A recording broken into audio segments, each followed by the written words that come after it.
We all know that Peter Pettigrew betrayed the powers of Voldemort and accused Sirius for doing that. Then he transformed to his animagus form and became Percy Weasley's animal. But we can't find any canon stating how he came to be with the Weasleys, so how he ended up with them.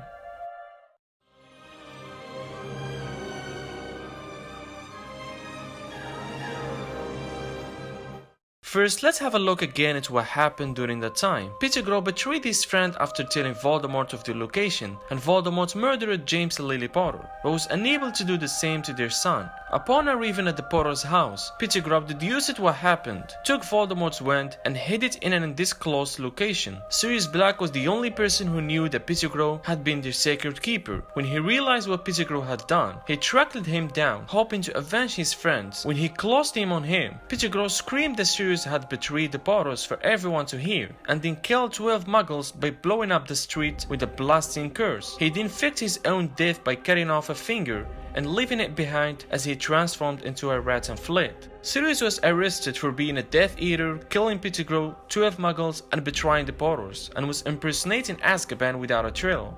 Pettigrew was unjustly awarded the Order of Merlin First Class for his confrontation with Sirius. Pettigrew went into hiding as a rat, hoping to avoid law of Voldemort's other supporters, as Voldemort had met his downfall on Peter's information. The Death Eater suspected him of being a traitor. He was looking for a Weasley family to take him in. He came into the position of Percy Weasley. But first of all, why he chose to be adopted by a Weasley family? The reason is that he could keep track of the news in the Weasley world, and could rejoin his master should he return to power.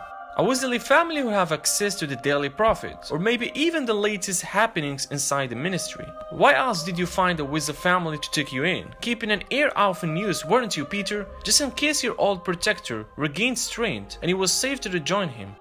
And also he wanted a warm place to sleep, where muggles wouldn't poison the food, and house elves wouldn't chase him out as he can stay in his animagus form comfortably.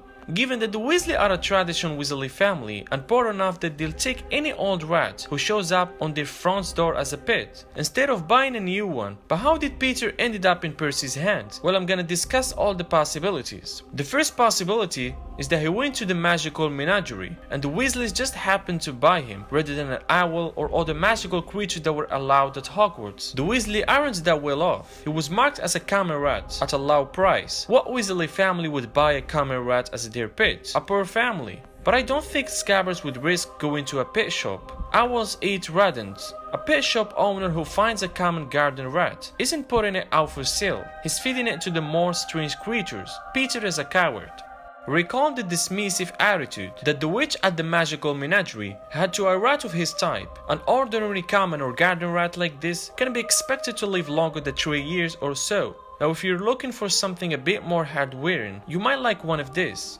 It seems that the sort of rats sold in magical pet shops are of a somewhat more fantastical variety. It seems unlikely that a shop would waste time catching a common rat rather than breeding their own. The magical menagerie employee referred to Scabbers as a common or garden rat. It seems most likely that's exactly where the Weasley found him, in the garden. There is a possibility that Wardmail replaced the real Scabbers in a duel late one night in Percy's school bag or at the Weasley house, and no one ever knew what happened to the real Scabbers. But it seems unlikely, because Wardmail had to look exactly like the real Scabbers, so Percy wouldn't notice. It might seem unlikely for the Weasleys to adopt him if they find him in their garden, but why not? Witches and wizards have a tradition of keeping rats as a pet, much more so than muggles. It would seem in keeping with folklore's ideas about witches' families. If a friendly stray dog keeps coming to a muggle family's front door, they might well take it in. I think the Weasleys would have done the same with a friendly rat. Percy found him when he was playing in the garden. He probably felt sorry for the rat, would have been wounded, the missing finger and the starving.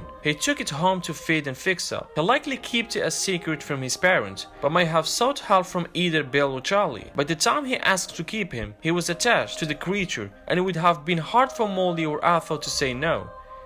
It was clear Scabbers was a special rat. He was unusually old for a rat of his species, which had a life expectancy of 3 years, yet the Weasley family took him and owned him for 12 years.